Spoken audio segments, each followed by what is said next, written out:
ಎಲ್ಲರಿಗೂ ನಮಸ್ಕಾರ ಸ್ನೇಹಿತರೆ. ವೈದಿಕ ಜ್ಯೋತಿಷ್ಯ ಶಾಸ್ತ್ರದ ಪ್ರಕಾರ ಜನವರಿ ತಿಂಗಳಲ್ಲಿ ಸಿಂಹ ರಾಶಿಯವರ ಜಾತಕದಲ್ಲಿ ಯಾವ ಫಲಿತಾಂಶಗಳನ್ನ ತರುತ್ತದೆ, ಒಳ್ಳೆಯದ ಕೆಟ್ಟದ್ದ, ಆರ್ಥಿಕ ಲಾಭ ಗಳಿಸ್ತಾರೋ ಇಲ್ವೋ, ಹೀಗೆ ಆಗು ಹೋಗುಗಳ ಕುರಿತು ಸಂಪೂರ್ಣ ಡೀಟೇಲ್ಸ್ ನೋಡೋಣ ಬನ್ನಿ. ಅದಕ್ಕೂ ಮುಂಚೆ ನೀವಿನ್ನು ನಮ್ಮ ಚಾನೆಲ್ಗೆ ಸಬ್ಸ್ಕ್ರೈಬ್ ಆಗಿಲ್ಲ ಅಂದ್ರೆ ಈಗಲೇ ಸಬ್ಸ್ಕ್ರೈಬ್ ಆಗಿ, ಹಾಗೆ ವಿಡಿಯೋಗೆ ಲೈಕ್ ಮಾಡಿ, ವಿಡಿಯೋವನ್ನ ಸ್ಕಿಪ್ ಮಾಡದೆ ಕೊನೆ ತನಕ ನೋಡಿ.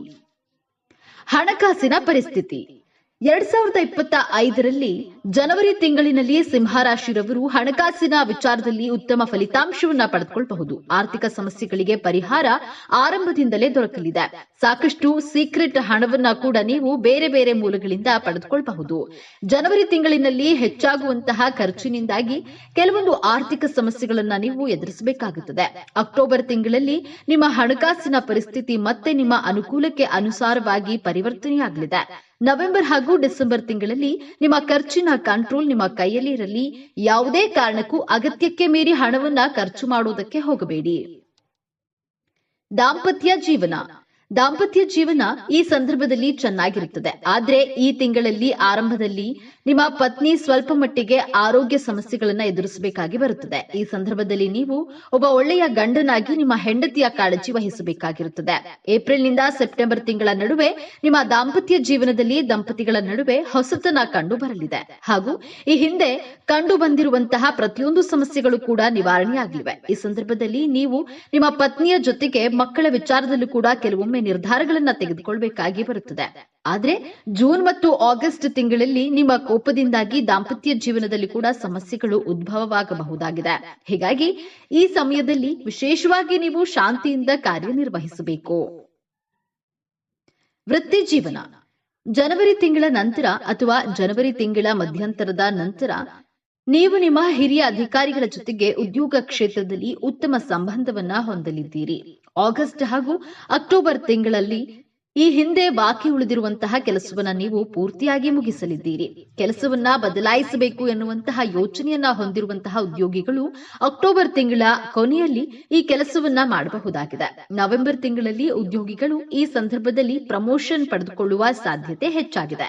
ವಿದೇಶಕ್ಕೆ ಸಂಬಂಧಪಟ್ಟಂತಹ ಸಂಸ್ಥೆಯಲ್ಲಿ ಕೆಲಸ ಮಾಡ್ತಾ ಇದ್ರೆ ಒಳ್ಳೆಯ ರೀತಿಯ ಆದಾಯವನ್ನ ನೀವು ಸಂಪಾದನೆ ಮಾಡಬಹುದು.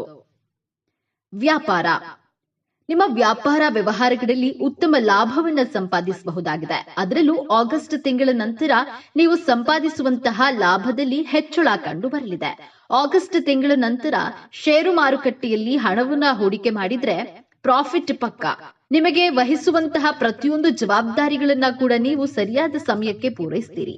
ಸರಿಯಾದ ಅವಕಾಶಗಳು ನೀವು ಸರಿಯಾದ ಸಮಯಕ್ಕೆ ಪಡೆದುಕೊಂಡ್ರೆ ಖಂಡಿತವಾಗಿ ಜೀವನದಲ್ಲಿ ಯಶಸ್ಸು ಪಡೆದುಕೊಳ್ಳಲಿದ್ದೀರಿ. ಲವ್ ಅಂಡ್ ರಿಲೇಶನ್ಶಿಪ್ ಸಿಂಹ ರಾಶಿರವರು ತಮ್ಮ ರೀತಿಯಲ್ಲಿ ಸಾಮಾನ್ಯ ಬದಲಾವಣೆಗಳನ್ನ ಕಾಣಬಹುದು. ಅದರಲ್ಲೂ ವಿಶೇಷವಾಗಿ ನಿಮ್ಮ ಸಂಗಾತಿಯ ಜೊತೆಗೆ ಮಾತನಾಡಬೇಕಾದ್ರೆ ನಿಮ್ಮ ಕೋಪವನ್ನ ಆದಷ್ಟು ಕಂಟ್ರೋಲ್ ಮಾಡಿ. ಮಾತನಾಡುವಂತಹ ಮಾತುಗಳು ಕೂಡ ಹಿಡಿತದಲ್ಲಿರಲಿ. ಇಲ್ಲವಾದಲ್ಲಿ ನಿಮ್ಮಿಬ್ಬರ ರಿಲೇಶನ್ಶಿಪ್ ನಲ್ಲಿ ಬಿರುಕು ಮೂಡುವ ಸಾಧ್ಯತೆ ಹೆಚ್ಚಾಗಿದೆ. ಅದರಲ್ಲೂ ಏಪ್ರಿಲ್ ಅಥವಾ ಮೇ ತಿಂಗಳಲ್ಲಿ ನಿಮ್ಮಿಬ್ಬರ ರಿಲೇಶನ್ಶಿಪ್ ನ ನಡುವೆ ಬರುವಂತಹ ಮೂರನೇ ವ್ಯಕ್ತಿಯ ಕಾರಣದಿಂದಾಗಿ ಕೂಡ ಸಂಬಂಧದಲ್ಲಿ ಬಿರುಕು ಕಂಡು ಬರಲಿದೆ. ತಿಂಗಳ ಆರಂಭದಲ್ಲಿ ನಿಮ್ಮಿಬ್ಬರ ನಡುವೆ ಜಗಳ ಇದ್ರೂ ತಿಂಗಳ ಮಧ್ಯದಲ್ಲಿ ಅದನ್ನ ನೀವಿಬ್ಬರು ಕುಳಿತು ಬಗೆಹರಿಸಿಕೊಳ್ಳಬಹುದಾಗಿದೆ. ಈ ಸಂದರ್ಭದಲ್ಲಿ ನೀವು ಮನೆಯವರ ಒಪ್ಪಿಗೆಯ ಮೇಲೆ ಮದುವೆ ಕೂಡ ಆಗಬಹುದು. ಪ್ರೀತಿಯ ವಿಚಾರಕ್ಕೆ ಬಂದ್ರೆ ನವೆಂಬರ್ ಹಾಗೂ ಡಿಸೆಂಬರ್ ತಿಂಗಳು ನಿಮಗೆ ಬೆಸ್ಟ್ ಅಂತ ಹೇಳಬಹುದು. ಆರೋಗ್ಯ ಸಾಕಷ್ಟು ಸಮಯಗಳಿಂದ ನೀವು ಯಾವುದೇ ಆರೋಗ್ಯ ಸಮಸ್ಯೆಗಳನ್ನ ಅನುಭವಿಸ್ತಾ ಇದ್ರೆ ಅದಕ್ಕೆ ಪರಿಹಾರ ದೊರಕಲಿದೆ. ಜೂನ್ ನಿಂದ ಅಕ್ಟೋಬರ್ ತಿಂಗಳ ನಡುವೆ ನೀವು ಯಾವುದೇ ಸೋಂಕಿಗೆ ಒಳಗಾಗುವ ಸಾಧ್ಯತೆ ಹೆಚ್ಚಾಗಿದೆ. ಈ ಸಂದರ್ಭದಲ್ಲಿ ನೀವು ನಿಮ್ಮನ್ನ ಕಾಪಾಡಿಕೊಳ್ಳುವುದು ಅತ್ಯಂತ ಪ್ರಮುಖವಾಗಿರುತ್ತದೆ. ಇದಾದ ನಂತರ ಅಕ್ಟೋಬರ್, ನವೆಂಬರ್ ಹಾಗೂ ಡಿಸೆಂಬರ್ ತಿಂಗಳಲ್ಲಿ ನಿಮ್ಮ ಆರೋಗ್ಯ ಮತ್ತೆ ಚೇತರಿಸಿಕೊಳ್ಳಲಿದೆ. ನಿಮ್ಮ ದೇಹದಲ್ಲಿ ಕೂಡ ಎನರ್ಜಿ ಹೆಚ್ಚಾಗಲಿದೆ. ಸಂದರ್ಭದಲ್ಲಿ ನೀವು ಆರೋಗ್ಯಯುತ ಜೀವನವನ್ನ ಆನಂದಿಸಬಹುದಾಗಿದ್ದು ನಿಮ್ಮ ಮಾನಸಿಕ ಆರೋಗ್ಯ ಕೂಡ ಉತ್ತಮವಾಗಿರಲಿದೆ. ಶಿಕ್ಷಣದ ವಿಚಾರವಾಗಿ ಸಿಂಹರಾಶಿಯ ವಿದ್ಯಾರ್ಥಿಗಳು ಉತ್ತಮ ಫಲಿತಾಂಶವನ್ನ ಪಡೆಯಲಿದ್ದಾರೆ. ವಿಶೇಷವಾಗಿ ಏಪ್ರಿಲ್ ತಿಂಗಳ ನಂತರ ಮಾಸ್ಟರ್ ಅಥವಾ ಪಿಎಚ್ಡಿಯನ್ನ ಮಾಡಬೇಕು ಎನ್ನುವಂತಹ ಆಸೆಯನ್ನ ಹೊಂದಿರುವಂತಹ ವಿದ್ಯಾರ್ಥಿಗಳು ಕೂಡ ಯಶಸ್ವಿಯಾಗಲಿದ್ದಾರೆ. ಯಾರೆಲ್ಲ ಸ್ಪರ್ಧಾತ್ಮಕ ಪರೀಕ್ಷೆಗಳಿಗೆ ತಮ್ಮನ್ನ ತಾವು ತಯಾರಿ ಮಾಡಿಕೊಳ್ತಿದ್ದಾರೆ ಅವರಿಗೂ ಕೂಡ ಇದು ಹೇಳಿ ಮಾಡಿಸಿದ ವರ್ಷವಾಗಿದೆ. ಆದ್ರೆ ಅಧ್ಯಯನ ಮಾಡುವ ವಿಚಾರದಲ್ಲಿ ಯಾವುದೇ ರೀತಿಯ ಮಿಸ್ಟೇಕ್ ಮಾಡೋದಕ್ಕೆ ಹೋಗಬೇಡಿ.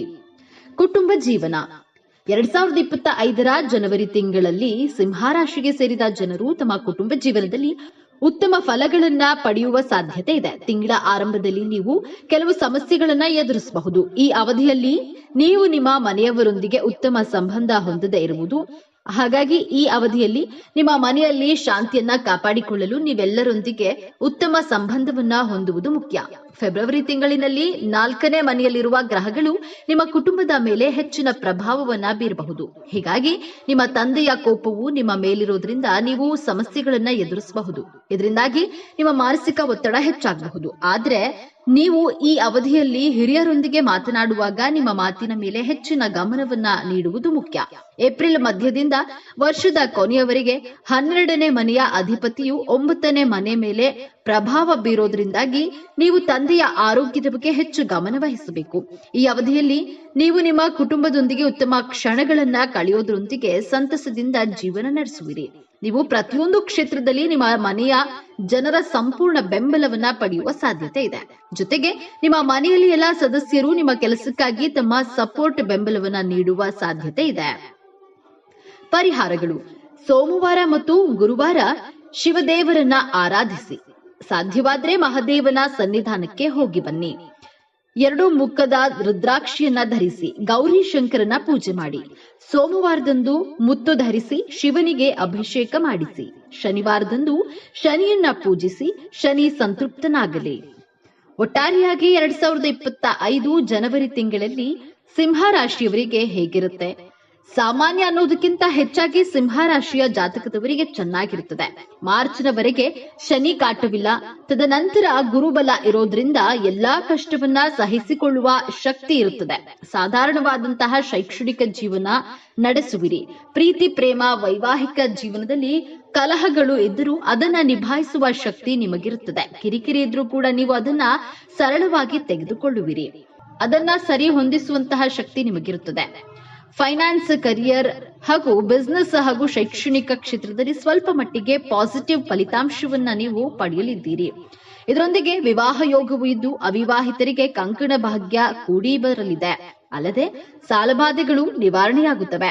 ಉದ್ಯೋಗದ ವಿಚಾರದಲ್ಲಿ ನೀವು ಅಂದುಕೊಂಡಿರುವುದಕ್ಕಿಂತ ಹೆಚ್ಚಿನ ಯಶಸ್ಸನ್ನ ಪಡೆಯಲಿದ್ದೀರಿ. ಸೂರ್ಯ ನಮಸ್ಕಾರ ಮಾಡುವುದು ಮತ್ತು ಆದಿತ್ಯ ಹೃದಯ ಸ್ತೋತ್ರವನ್ನ ಪಠಿಸುವುದು ಈ ವರ್ಷ ನಿಮ್ಮ ಆರೋಗ್ಯ ಸ್ಥಿತಿಯನ್ನ ಸುಧಾರಿಸುತ್ತದೆ. ದಕ್ಷಿಣಮೂರ್ತಿ ಅಥವಾ ದತ್ತಾತ್ರೇಯರನ್ನ ಪೂಜಿಸಿ, ಶ್ರೀ ರುದ್ರಂ ಪಠಿಸಿ, ಗುರು ಸ್ತೋತ್ರವನ್ನ ಪಠಿಸಿ ಮತ್ತು ಗುರುವಾರ ಉಪವಾಸವನ್ನ ಆಚರಿಸಿ. ಗುರುವಾರ ಹಳದಿ ಮಣಿಯನ್ನ ಧರಿಸಿ ಮತ್ತು ದತ್ತಾತ್ರೇಯ ಭಗವಂತನನ್ನ ಪೂಜಿಸಿ. ಸ್ನೇಹಿತರೆ, ಈ ಮಾಹಿತಿ ನಿಮಗೆ ಇಷ್ಟವಾಗಿದ್ದಲ್ಲಿ ದಯವಿಟ್ಟು ಶೇರ್ ಮಾಡಿ, ಲೈಕ್ ಮಾಡಿ ಮತ್ತು ನಮ್ಮ ಚಾನೆಲ್ಗೆ ಸಬ್ಸ್ಕ್ರೈಬ್ ಆಗಿ. ಎಲ್ಲರೂ ಭಕ್ತಿಯಿಂದ ಓಂ ಶ್ರೀ ಶನೇಶ್ವರ ನಮಃ ಅಂತ ಕಮೆಂಟ್ ಮಾಡಿ. ಧನ್ಯವಾದಗಳು.